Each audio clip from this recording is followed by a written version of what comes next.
you looking your best, obviously.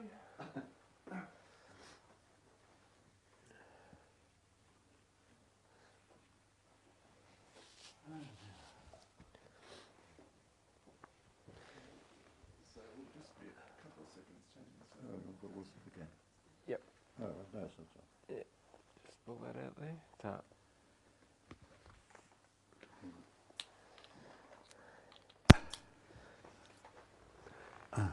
Oops. Oh, sorry. We'll just flip this cord underneath that jacket. Terrific. And now you can tie it up.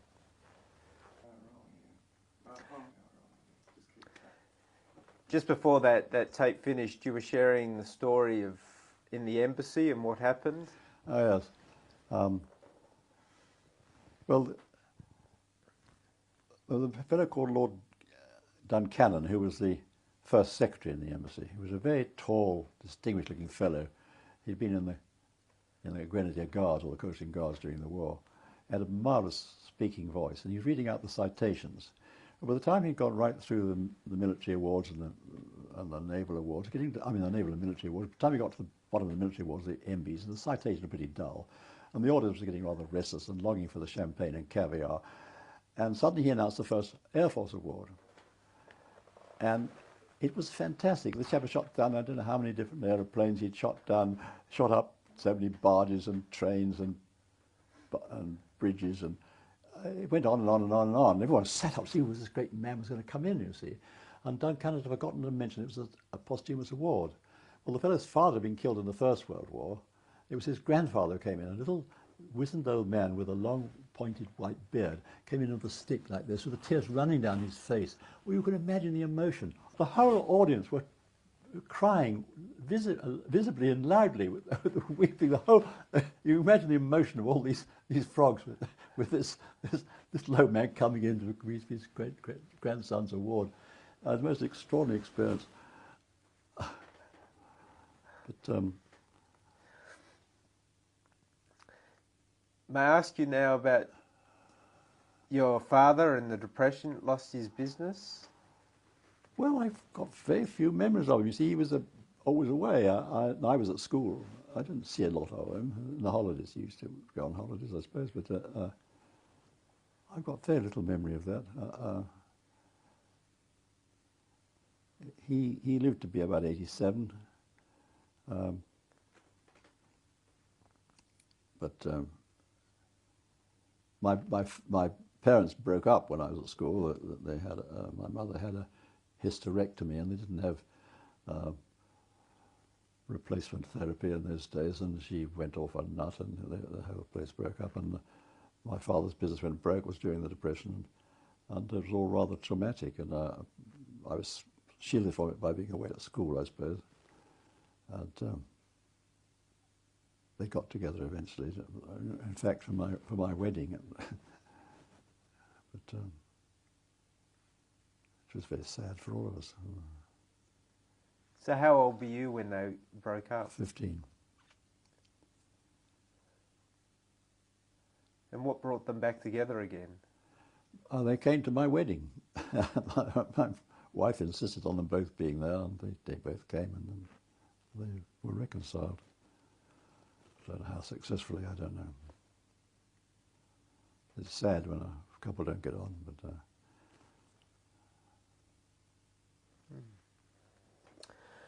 In respect to just the Depression in general, do you know that how that affected people?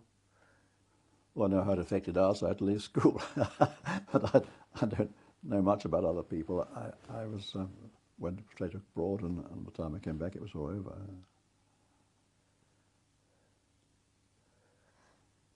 At that age, I don't think one gets very involved with what's going on in the country, really. One's involved with his own life and making one's way in it. So you left school at 15, started working with your dad, Yeah. but didn't join the Air Force till you're 21. No. Did you work for your father for those 5 Yes, or 6 years? yes. But it was pretty dull.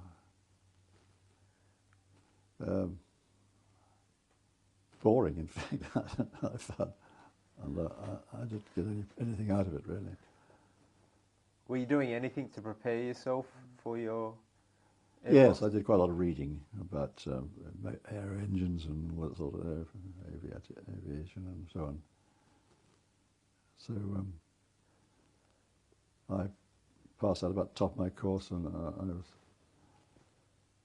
one of the officers for the march past at the end of the course. And although I had no education, I managed all right.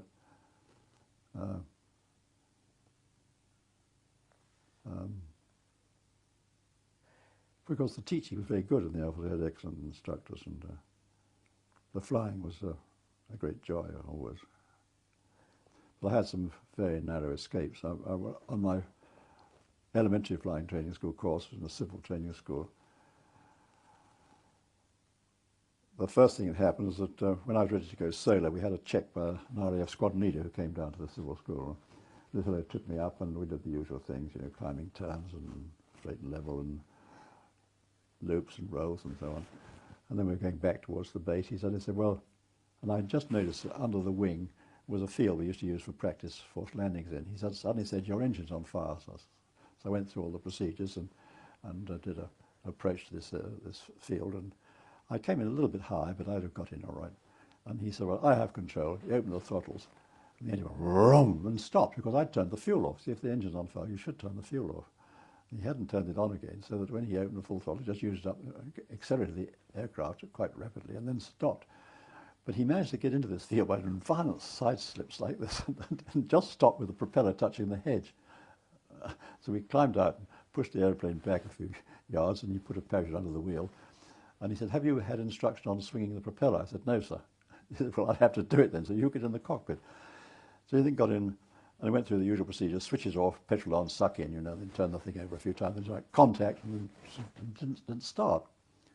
We did this about 5 times. I thought, God, this chap's no good. I mean, the airman at the hangars would start this thing in 2 pulls. And I'd been putting the switches up and down the wrong way.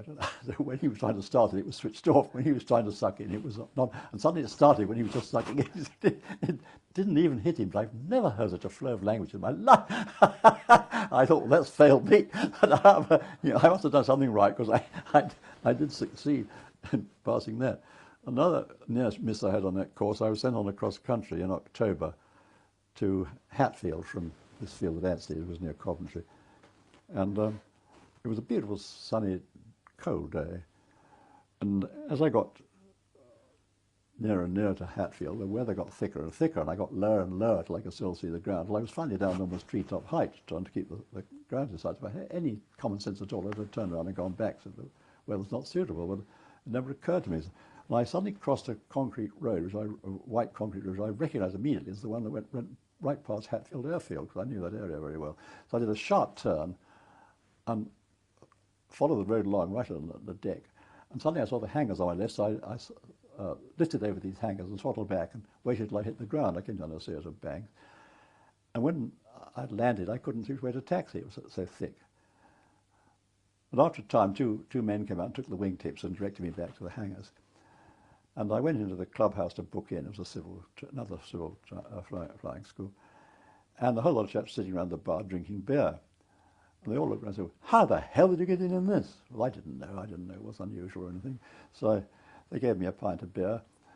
And I was just sipping this when a young woman came in. It was a woman called Patty Naismith, who was a famous rally driver, and she used to race at Brooklands. Her father was an admiral. And she said, who was that bloody fool who flew under the high-tension cables? I hadn't seen any high-tension cables, and I didn't know anything about them, but I must have been very lucky to have missed them. And then on my flying training course, which was at Digby, we were flying Hawker Hearts, and then the fighter pilots, and only 4 of us on the course of 52, were flying Hawker Furies. And we had to fly to North Wales for an armoured practice camp at Hell's Mouth on the point of Anglesey, on the point of Wales. And anyway, one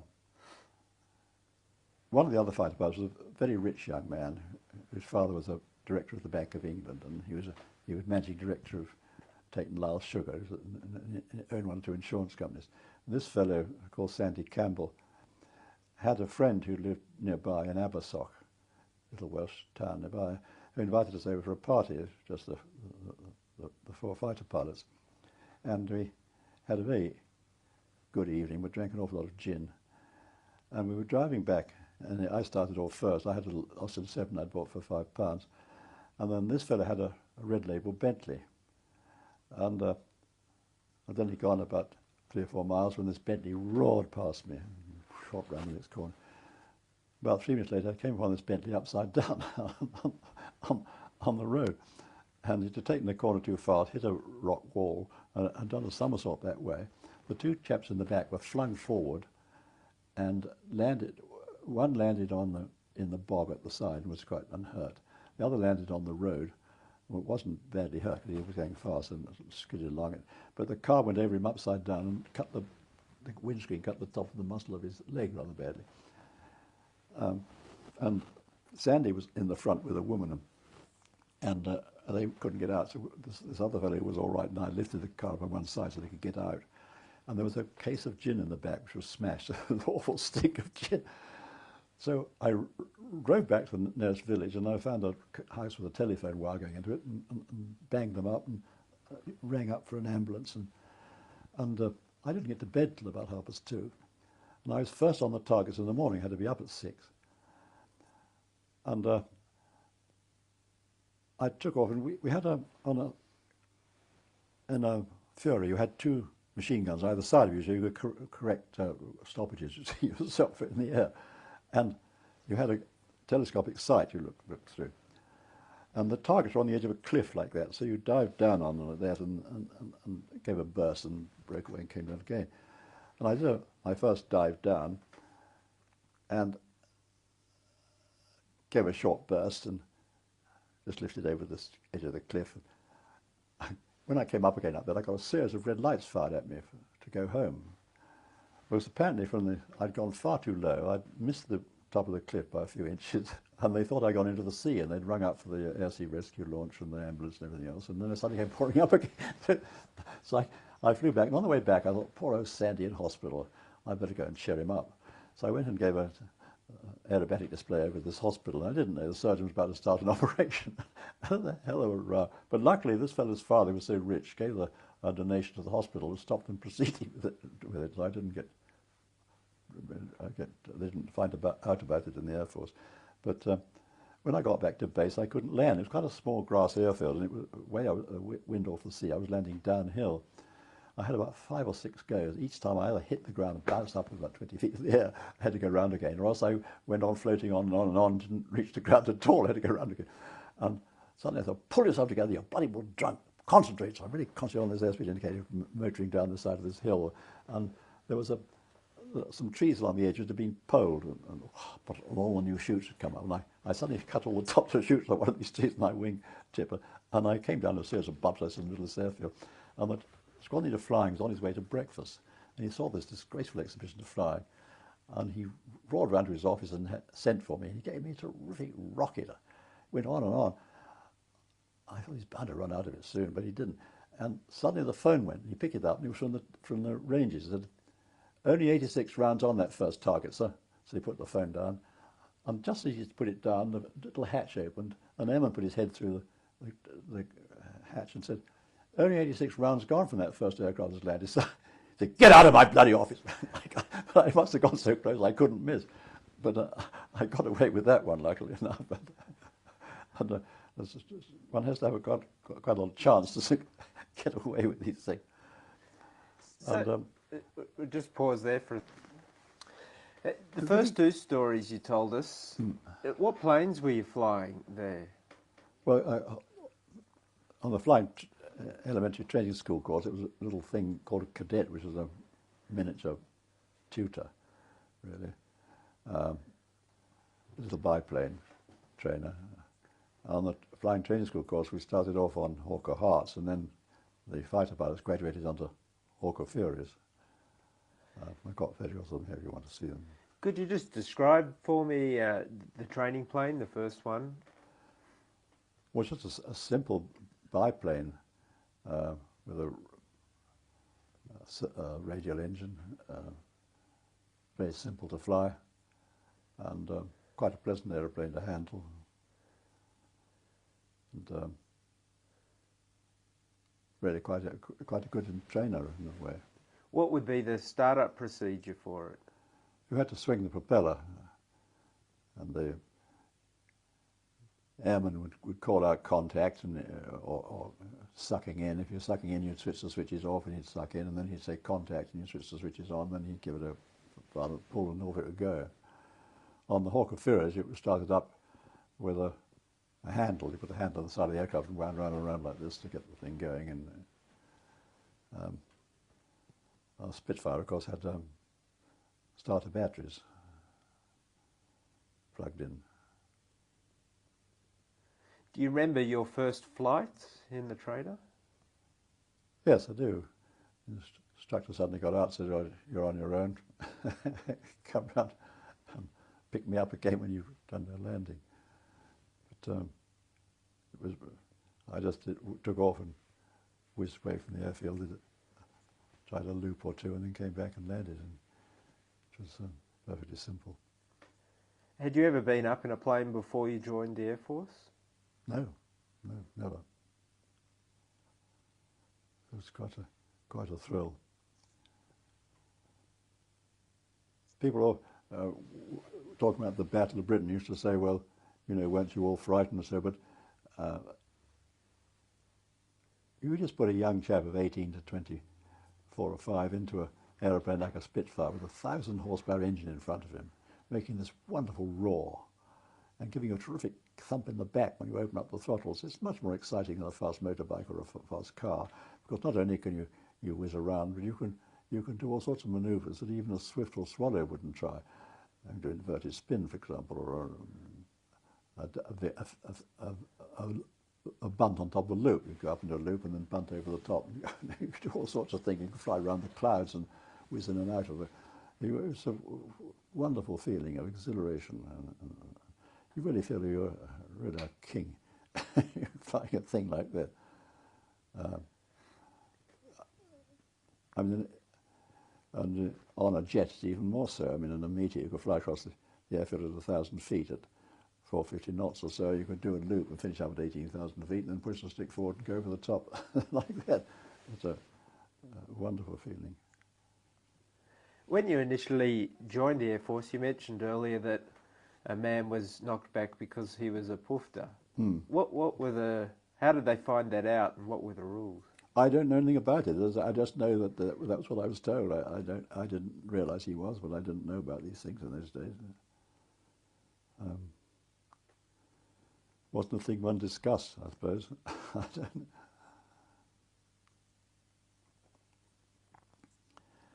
But it's just interesting that so many people succeeded. For example, when I was instructing at Cranwell in 1952, I'd come back from Norway, where I'd been an air attaché. I lost my acting rank to get back onto flying, and I did a refresher course and a jet flying course, and then the Central Flying School course to qualify as an instructor. And I was posted to Cranwell to teach the cadets to fly on basic flying. And it was a very interesting job, and I really enjoyed it. But when I took over, I just arrived, and I was living in the mess for a week because I was waiting for a marriage quarter.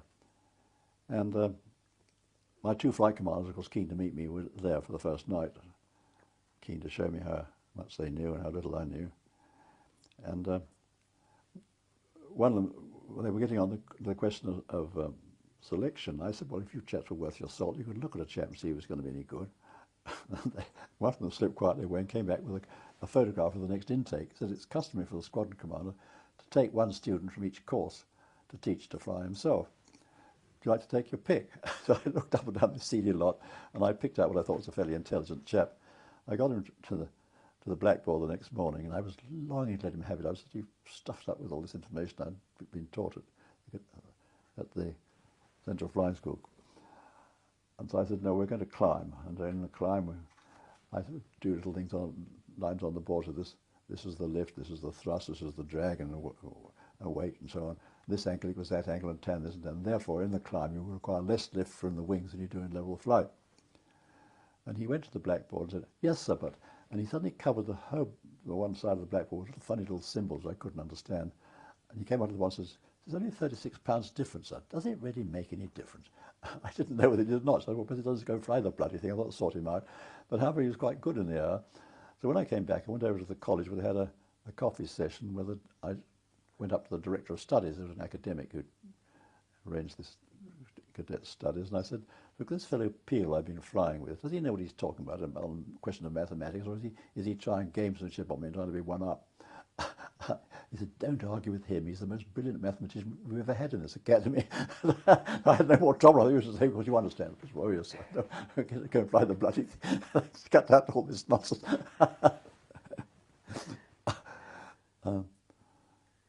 And I had another cadet there who was quite brilliant, and he was ready to go solo in about 3.5 hours. So I went over to the college and looked up his background, and I found he'd been turned down by the selection board. It's unsuitable for pilot training. And so I went down to the selection procedure at Biggin Hill to see what happened there. And I went into one room where I was taken in by the wing commander running the thing, and there were about 30 potential recruits or working away. And they had one of these tests, rather like a child's toy, where different shaped things are going to shaped holes. You know, a child's toy with about 6 different shapes, but this had about 30 different shapes to go into different shaped holes. And the average chap got about 60% of them done in the time they were allowed. There was one fellow who did the whole thing, 10 times down, did it again, 10 times down.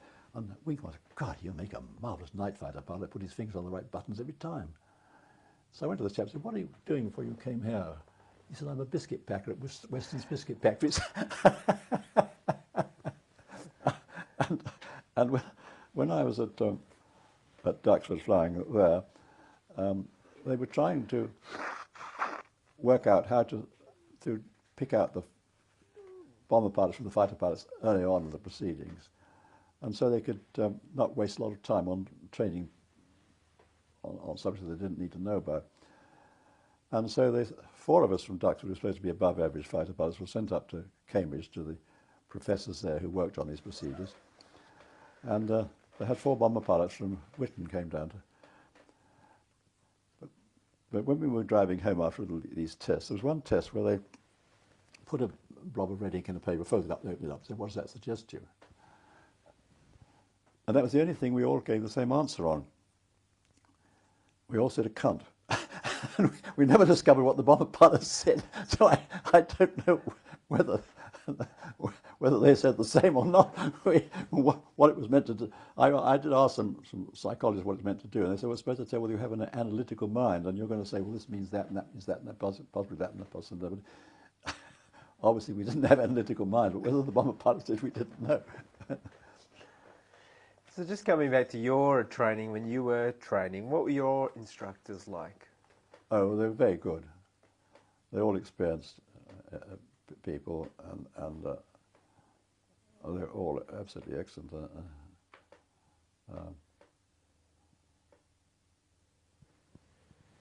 But there were some extraordinary people in the Air Force, and it was really, I mean, at Duxford, in the mess there were some quite extraordinary characters.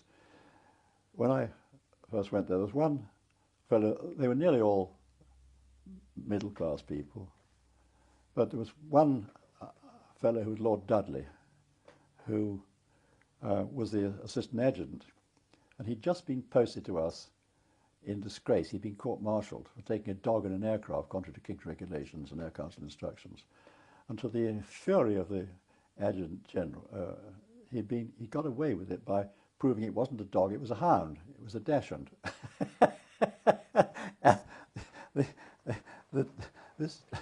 This lawyer rang up the Secretary of State, or the Air Secretary, and said, "Look, it's absolutely wrong this fellow to get away from this, full of laughing at us, when he's obviously guilty. Surely you can do something to give him some sort of punishment, to take the smile off his face." So he was posted to us as assistant. It took him off flying onto a ground job, and that did take the smile off his face. But he'd only been with us a very short time when the coronation of George VI came up. And he got in the morning at breakfast and one of these large envelopes from the Duke of Norfolk with his invitation to the Abbey for the coronation of George VI. and with about 10 appendices showing how the various ranks of peers had been dressed, what orders and decorations had been worn and where and how the women were to be wives had been dressed and so forth. Then there was a diagram showing the seating arrangement in the abbey, the order of precedence going out of the abbey, the processional route, the parking arrangements and all the rest of it. And he kept passing around for everyone to look at. And someone said, "God, you lucky bastard photo. There you'll be sitting in the abbey in all this splendour, watching this magnificent ceremony, and we should be clustered around the anteroom and trying to make sense of it." He said, "Christ, I can't afford to go to that. You've got to have a coronet and gown and all that nonsense." He said, "My pater only left me the title. All the money went to some bloody Gaiety girl." He said, "I can't pay my mess bill, let alone my tailor. How the hell would I get hold of a coronet and a gown to go to a coronation?" So when he'd gone, someone said, "It was a pretty poor show. There can't be many Air Force stations got an Earl on their strength. Surely we've got enough money in the line book fund or the tea swindle to hire a coronet gown from Moss Brothers for him." And one of the chaps said, "Well, I'm going out to Embassy tomorrow for an interview. I'm looking at Moss Brothers and see what they've got." Well, of course, when he got there, everything had gone. But he managed to get hold of a very tatty old gown, and a coronet which had broken in 5 pieces. And an airman in the workshops brazed this coronet together and put a ball bearing from a Rolls engine up on the back. One of those was a ball missing at the top of one of those spikes. And the parachute section tightened up this gown. And after a tremendous booze up on beer, he was pushed out of the mess in the only car anyone would lend him, which was an old Austin 7. About 1928 vintage, something of that sort. It was the only car anyone would lend him. He had all the right labels stuck on the windscreen and the coronet gown on the seat beside him, and his best blue. He was pushed out of the mess and absolutely full of beer. And we saw him disappear down the Newmarket Road at about 2 in the morning. But we didn't hear of him for about 3 weeks. He took some leave. But when he got back, the story slowly leaked out that halfway to London he'd got a puncture. In the state he was in, it took him a hell of a time to find the brace and the jack and get the wheel off. And then he lost a nut. As a result, he got to London desperately late. He thought he couldn't just not turn up when people had been so kind about fixing him up with a coronet and a gown in a car. He thought the only thing to do was to drive as close as he could to the Abbey, park the car in a side street and then just run for it. But unfortunately, or perhaps fortunately, he found himself in a lined route, and every time he tried to turn off, the police kept seeing the labels on the windscreen, kept waving him on. So he bowled up in front of the Abbey while the Royal Dukes were alighting, and about 5 minutes before the Monarch was due, and this tatty old car with no driver.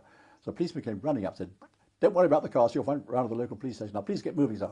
So he rushed into the Abbey, clutching a coronet and gown, and just inside was a flunky standing there in velvet breeches and silk stockings. So he rushed up to him and said, "Where's the gents?" The chap said, "On the right, sir, where it's marked Peers Only." He said, "That's no good to me. Oh, what a crap." He really was a terrible chap. Not long after that, his mother died, and he was the only child. So he was in the first mourning car when the huge funeral cortege drew up outside Lichfield Cathedral. He looked out of the car and he saw his worst enemy from Eton walking down the steps as officiating chaplain with a sanctimonious smile on his face. So he leant out of the window and called out to the driver of the hearse, "Drive on! I wouldn't have my mother buried by that bastard." And the whole lot went off again. He went back to the local village and had to woke the vicar up from his afternoon sleep and told him to get busy with a grave digger, and he wanted his mother buried that afternoon. I didn't see him again after the war until I came back from Norway for a Farnborough Air Show. Well, it wasn't Farnborough in those days, Radley, but anyway, I was staying at the Dorchester Hotel, and I came back rather late one night, and he was in the hall in a dinner jacket. So I said, "Hello, Ferdo, how's it going?" He said, "Well, I work here, boy. You don't get much of this old-fashioned money about. Look at this." He held his shoe up and he was worn right through. I said, "Well, surely you can go around to Moss Brothers or Geese, get another pair of shoes." He said, "As a matter of fact, old boy, I've got a pair waiting at Post and Scone, but I can't find a sock without a hole through the toe." Next time I saw him was about 5 years later, and I met him in the pub, the Shepherd's Market. It used to be the pub that Fatima used during the war. He was standing there with a pint of beer in his hand. I said, "How's it going, Ferdo?" He said, "I'm in the money, old boy. Every time I turn up at the House of Lords, they give me 8 guineas. I spend every day there in the bar." Just as well they've closed the bar. House of Lords down, I suppose, but he was a delightful character, but quite useless. What were the King's regulations in respect to flying? You couldn't have a dog in there, but what other things? Well, it covered every possible aspect. There was a thing about that thick, the legal everything. Were there other silly things like that people might take their dog in the air? No, I don't know why they didn't alter. There no animals were taken out in the dog. Why confine it to a dog? I mean, there's asking for trouble with the law on there. There's a chap to take his cat up or something else. Well, there was a case in Africa during the war in Rhodesia. There was an RAF station there. And the station commander was presented with a lion cub by the local chieftain. And this was brought up as a pet in the mess. But of course, inevitably, after a while, it got to full size. And the chaps used to take it down to the pub in the evening in the local town. And as it went into the bar, everyone was scooting behind the bar. And so they finally decided they must get rid of this, because the final thing that made them realise they'd got to do something was that one night they were changing the runway. And they, in those days in the big grassy area, they just had a row of little flares out. But when the wind changed, they had to move all these flares around a new direction. And there was an airman out there moving the flares. And he suddenly saw this lion coming towards him. He said, "Go on, go back." And the thing turned and went. And he got back to the control tower, went up there, and there was the station lion lying there by the controller. And suddenly this fellow fainted, and he realised it really was a full-grown lion. So they decided to ship it back. So the station master sent a signal to the embassy saying, "Royal Air Force Lion number 1 returning on a Dakota, leaving here," and so and so. And they got a signal back, urgent by return. On no account may this lion be put on an RAF aeroplane. So they took it down into Dar es Salaam and got a destroyer captain to bring it back, and it was given to the zoo in London. But now, you also mentioned earlier about the Hawker Hart aeroplane that you flew. That was the second one. yeah, Can you just describe for me what the plane looks like and the process of taking off?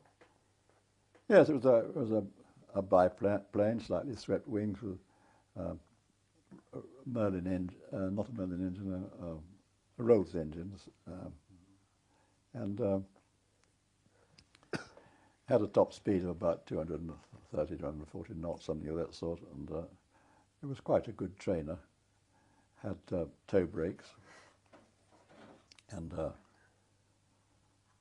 was quite a pleasant aeroplane to aerobatic, except that when you turned it upside down, the radiator fell in. You had to remember to pull it in before you did a roll. So if you forgot to pull the radiator in, what would It happen? would come in with a bang. It was rather disturbing if you weren't expecting it to get a bang under your bottom. I've got photographs of them all here. Oh, that's all right. Just keep describing, because some people obviously won't be able to see it. Yeah. And the guns were... Well, it didn't have any. It was a train. It was a bomber originally. It was the Hawker Hind was the bomber version. It had a gun ring in the back with a rear gunner, and it had a small bomb rack under the wings. It was used as a bomber during the attack on the airfield in Iraq during the war, when some surgeons tried to take it over for the Germans.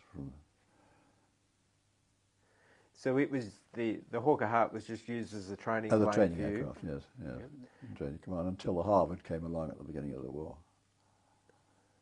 So what plane did you fly after the Hawker Hart? What was your next plane? The Hawker Fury, which was a fighter version of it, so had a better performance, and about 260 knots, something of that sort. It was a very nice aeroplane to fly, and very popular. When I was first in the squadron at Duxford, we were flying Gloucester Gauntlets. We had a radial engine, which was very quiet. And one day the squadron was sent down to an airfield on the south coast, on the South Downs, Hawkinge, for an exercise with the squadrons down there. And when we landed, we were lined up on the tarmac next to these beautiful, shining Hawker Furies, which we were very jealous of because they made a lovely roar. And we could go out in a gauntlet and give a scintillating aerobatic display over some village, and hoping your girlfriend would come out and watch, because nobody ever heard you. Whereas with a Hawker Fury, it made a terrific cracking roar, and everyone turned out to watch. But when we'd landed, we were talking to the pilots from the other squadron. They came out to welcome us, and one of them had been on my flying training school course. While we were just having a chat, one of the aeroplanes came over the airfield and started to do aerobatics. It was a pilot testing an aircraft that just had a major inspection. And he came out of a loop too low and hit the ground. There was a terrific crash. A sheet of flame shot in the air, and a column of black smoke wafted across the airfield. A wheel went rushing across the air, went right through a hut and out of the other side, and a radiator went bounding across the airfield like a cattle showing out a great shower of steam. And the ambulance and fire engine came tearing along the tarmac, and the commanding officer of the squadron came rushing out of his office and flagged down the fire engine and jumped on the side of it and disappeared in the middle of the airfield. Well, in a few minutes, the ambulance came tearing back and round the corner of the hangar and off to the sick quarters. And a minute or two later, an airman came along on a bicycle and stopped to talk to one of the flight commanders of the squadron and said, they took him in on a stretcher, sir.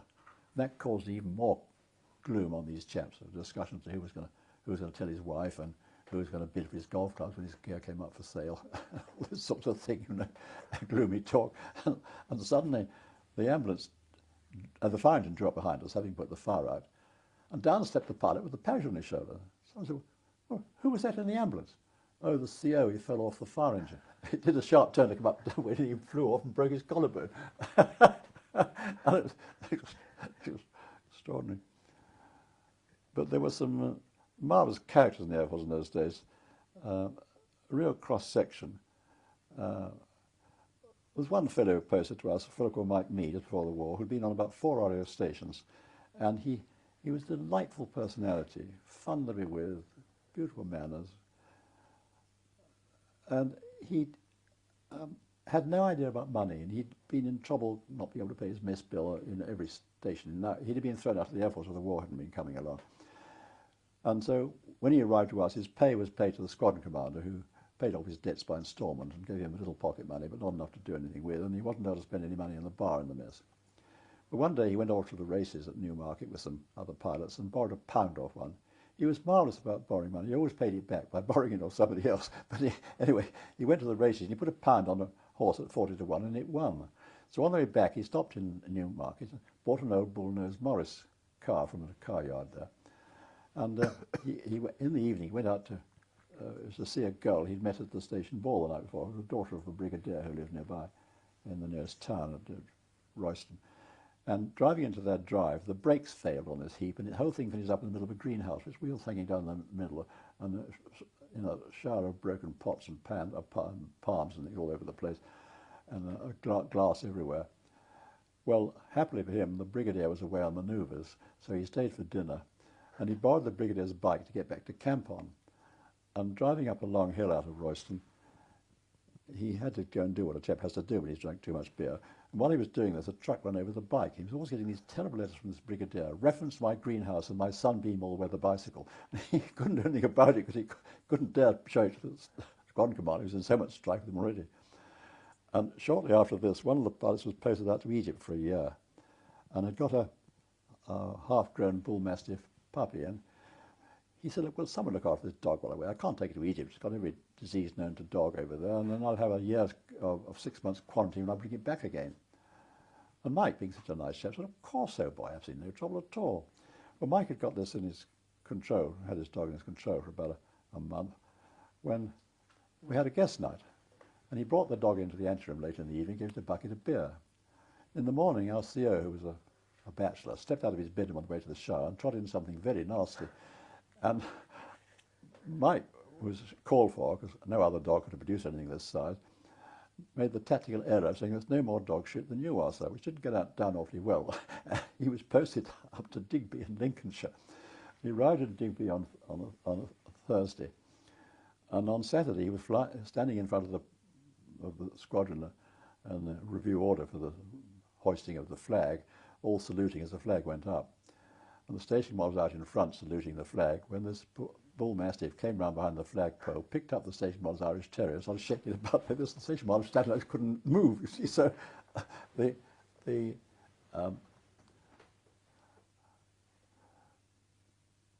station master didn't take long to find out whose dog this was, and Mike was sent for, and he was asked if he'd had permission to have this dog on the station. Of course, he hadn't got round to filling in all those sort of forms and things. He had to say he hadn't, so he was told to remove it forthwith. Well, he couldn't do that because on Friday night there'd been a bit of a party in the mess, and he'd let the fire extinguisher off, and he'd been confined to the station for a week by the wing commander admin. So Mike, who hadn't been put into the new brick-built mess, he'd been put in one of the old pre-war huts at the back of the mess because they'd heard what happened with his dog at Duxford. And so he just locked the dog in his room all day and took it out for exercise in the evening. And about 3 or 4 days later, the station master was passing his hut with his little Irish Terrier at his heels. And this bull mastiff was sitting up on a table in the window, went straight through the glass, picked this Irish Terrier up again, and started shaking it about. And the station master got bitten and tried to separate them. So Mike was posted to Drim in Scotland. He got up there about a week before the war started, when he got a letter from the Air Ministry enclosing a cheque for £450 for completing his 4-year short service commission, but told in view of the urgency of possible war, he wouldn't be released. So he was determined to spend this money quickly before the tailors could get hold of it. So he invited anyone on the station to go with him to go down to London for a party. And about 5 or 6 chaps went with him, and they apparently that anyone on the train who would drink with him drank. They had to make an unscheduled stop at York to replenish the bar, and they came off at King's Cross like a football crowd, all singing and cheering, and the whole lot went in a week. And he went out with his squadron to Norway, got a DFC and bar, did terribly well, and went down on the Glorious coming back. Well, the Glorious was sunk due to some stupid naval captain who was one of the old sea dogs who didn't believe in our power, had confined the Commander Air to his cabin and waiting for court-martial when he got back for launching an aircraft without his approval. And all the aircraft were grounded, and the German Hippocaust cruiser found them and sank them. And if they'd had the aircraft flying, they'd have found the cruiser and sunk that with torpedoes long before. But, we're just going to stop there because we've got